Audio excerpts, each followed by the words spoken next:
Welcome to SR media. గత 2 రోజులుగా చూసుకున్నట్లయితే వైఎస్ఆర్ నగర్లో ఒక దొంగతనం జరిగింది. అయితే టూ టౌన్ నుంచి సిఐ గారు ఎప్పటికప్పుడు ప్రజలకి అవేర్నెస్ తీసుకొస్తూనే ఉన్నారు. సీసీ కెమెరాలు టౌన్లోనే కాకుండా మారుమూల ప్రాంతాల్లో కూడా పెట్టినప్పటికీ ఇలాంటి దొంగతనాలు ఎందుకు జరుగుతున్నాయో అర్థం కాని పరిస్థితుల్లో అంటే ప్రజలు అప్రమత్తంగా ఉన్నారా అనే విషయాలైతే మనం ఇంకా జాగ్రత్తగా ఎటువంటి జాగ్రత్తలు తీసుకోవాలి, అసలు పోలీసుల మాటలు ఎందుకు వినట్లేదు, ఈ దొంగతనాలు ఇంకా ఎందుకు ఎక్కువ అవుతున్నాయా అని చాలా అయితే ఈ మధ్యకాలంలో చూస్తున్నాము. అసలు దొంగతనాలు జరగడానికి కారణాలు ఏంటి, అసలు ఏం జరిగింది అనే విషయాలు అయితే two town CI T Srinivasarao గారు అయితే మనతో ఉన్నారు. సార్ చెప్పండి సార్.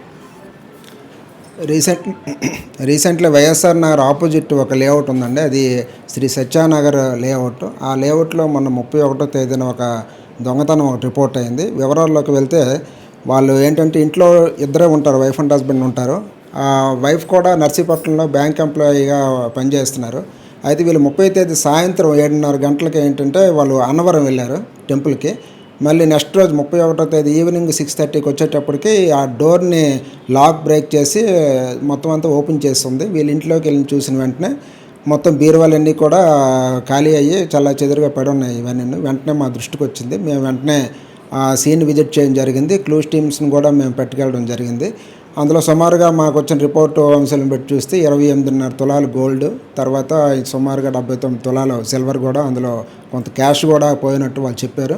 దాని మీద కేసు రిజిస్టర్ చేస్తాం, దర్యాప్తు చేస్తున్నాము. ఇప్పటికే ఒక 3 బృందాలుగా మేము విడదీసి డిఫరెంట్ యాంగిల్స్ దాన్ని వర్కౌట్ చేస్తున్నాము. అది ఖచ్చితంగా ట్రేస్ అవుట్ కూడా చేస్తాము.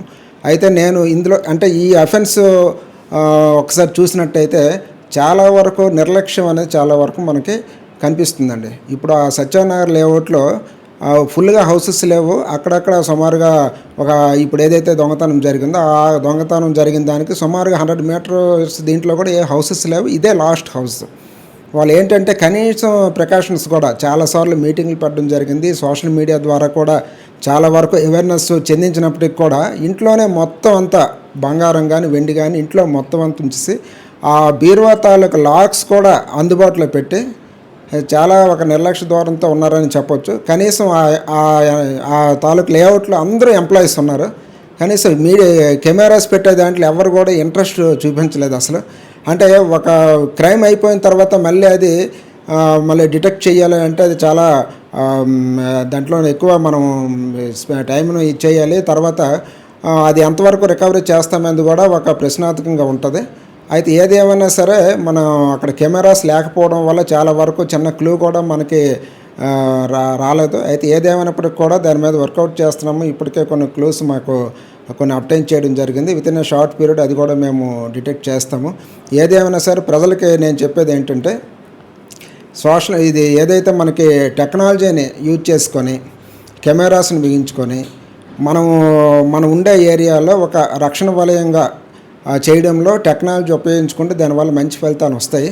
దాన్ని ఏ ఒక్కరు కాకుండా కాలనీలో ఉండేవారు, లేఅవుట్లో ఉన్నవారు అందరూ కూడా ఒక మీటింగ్ పెట్టుకొని దాని ద్వారా ఏదో ఒక రెజల్యూషన్ పాస్ చేసుకొని మినిమం ఎంట్రీ అండ్ ఎగ్జిట్ పాయింట్లో అయినా సరే కెమెరాస్ ఏర్పాటు చేసుకుంటే అది మనకు రేపు పొద్దున్న ఏదో ఒక ఎవిడెన్స్ని మనకి రికార్డ్ చేసి ఉంచడం జరుగుతుంది. తద్వారా మనకి అఫెన్స్లు కూడా డిటెక్ట్ అవుతాయి. తర్వాత ఏదైతే చివరి హౌసెస్ ఏవైతే ఉన్నాయో నగరానికి చివరి ఉండేవి ఖచ్చితంగా వాళ్ళు చాలా జాగ్రత్తలు తీసుకోవాలండి. ఏదైనా క్యాంప్స్ వెళ్ళేటప్పుడు కానీ ఇంట్లోనే ఏవైతే వాల్యుబుల్ ఐటమ్స్ ఉన్నాయో అవి ఖచ్చితంగా ఏదో ఫ్రెండ్స్ వాళ్ళ ఇంట్లోనో, రిలేటివ్స్ వాళ్ళ ఇంట్లోనో లేదా బ్యాంక్ లాకర్లోనైనా పెట్టుకోవాలండి కంపల్సరీ. ఇప్పుడు ఆ ఇంట్లో చూస్తే 28.5 తులాలు అంటే సుమారుగా ఒక 40-50 lakhs కాస్ట్ ఉండే బంగారాన్ని ఇప్పుడు పోగొట్టుకున్నారు. అంటే ఏదైనా పోగొట్టుకున్న తర్వాత బాధపడడం కంటే ముందే ప్రికాషన్స్ తీసుకోమని నేను ప్రజలందరికీ కూడా విజ్ఞప్తి చేస్తున్నాను. అంత ముందుగానే ఒక యాప్ అనేది ఇంట్రడ్యూస్ చేసిందని LHMS అని లాక్డ్ హౌస్ మానిటరింగ్ సిస్టమ్ అని ఒక యాప్ ఒకటి ఇంట్రడ్యూస్ చేయడం జరిగింది. ఇందులో ఏంటంటే ఎవరైనా సరే క్యాంప్స్ వెళ్తే వాళ్ళు వెంటనే పోలీసులు సమాచారం ఇస్తే పోలీసుకు రిక్వెస్ట్ అయితే ఒక ఇన్స్ట్రుమెంట్ అనేది వాళ్ళ ఇంట్లో ఫిక్స్ చేయడం జరుగుతుందండి. దానికి LHMS అని అంటారు. ఆ యాప్ మనకి గూగుల్ ప్లే స్టోర్లో కొడితే వస్తుందని అది ఇన్స్టాల్ చేసుకొని ఒక రిక్వెస్ట్ పెట్టుకుంటే ఈ తాలూకా ఒక సిస్టము ఇంట్లో పెట్టడం జరుగుతుందండి. దీని ద్వారా ఏంటంటే ఇంట్లో ఎవరు ప్రవేశించినా సరే కంట్రోల్ రూమ్కి సిగ్నల్స్ వెళ్తాయి. తద్వారా పోలీసులకు ఇన్ఫర్మేషన్ రావడంతో ఇమీడియట్గా మేము రషప్ అవ్వడం జరుగుతుందండి. ఇది చాలా వరకు ప్రతి మీటింగ్లో చెప్పినప్పటికి కూడా కనీసం యాప్ డౌన్లోడ్ చేసి దాని ద్వారా ఒక రిక్వెస్ట్ పెట్టుకోవడం అనేది కూడా పబ్లిక్ అలవాటు చేసుకోవాలండి.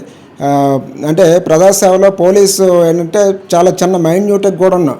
నైట్ బీట్లో తిరగడం అయితేనేమి, ఈ టెక్నాలజీ యూజ్ చేయడం అయితేనేమి, ఇలాంటి ఎల్హెచ్ఎంఎస్ సౌకర్యాలు కల్పించడంలో పోలీస్ చాలా విధాలుగా కృషి చేస్తుంది. ప్రజలందరూ అప్డేట్ అయ్యి అవేర్నెస్ పొంది ఈ సర్వీసెస్ కూడా యూటిలైజ్ చేసుకోవాలని నేను కోరుతున్నాను. చూస్తున్నారు కదా, ఎంత అవేర్నెస్ తీసుకొస్తున్నప్పటికీ ప్రజలు ఎందుకు అప్రమత్తంగా ఉంటున్నారు. అయితే నూతన టెక్నాలజీ అభివృద్ధి చెందిన ఈ రోజుల్లో కూడా అజాగ్రత్తగా ఉండడము, 40-50 లక్షల విలువైన బంగారం కానీ డబ్బులు కానీ పోగొట్టుకుని తర్వాత బాధపడే బదులు ముందుగానే జాగ్రత్తలు తీసుకొని ప్రతి ఏరియాలో కూడా సీసీ కెమెరాలు పెట్టండి. అందులోనూ కొత్తగా ఒక యాప్ ఇన్స్టాల్ చేసుకోండి. దానికి సంబంధించిన డీటెయిల్స్ కూడా మీకు యాప్ అంటే నెట్లో చూస్తే తెలుస్తుంది.